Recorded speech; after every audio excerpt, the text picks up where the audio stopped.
Hey, this is Pastor Pete with Northwest Church, and this is day 20 of our 21-day fast together.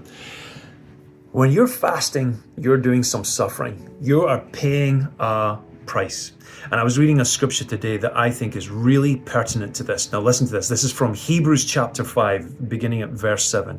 And it says, during the days of Jesus' life on earth, he offered up prayers and petitions with fervent cries and tears to the one who could save him from death. Now, if you've been fasting, you've probably been praying and petitioning and had fervent cries and tears from your body, screaming for that food or that caffeine or whatever comfort that you want for your body. And it says, and he was heard by God because of his reverent submission.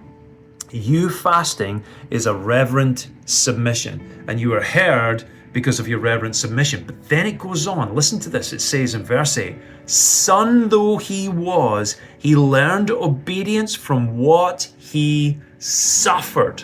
Wow. He learned obedience from what he suffered.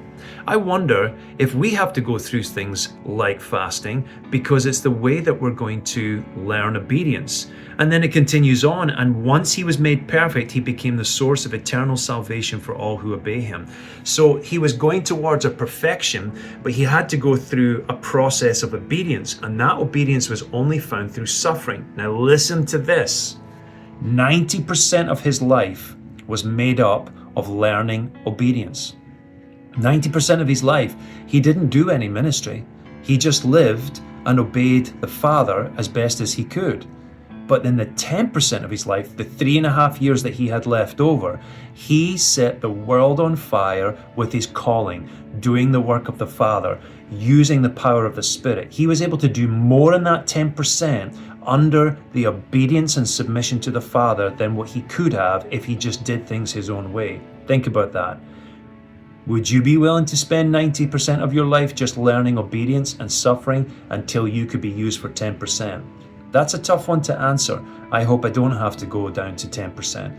But here's the thing. It comes down to just obedience. You suffer, you'll go through fasting so that you can learn obedience. We love you guys.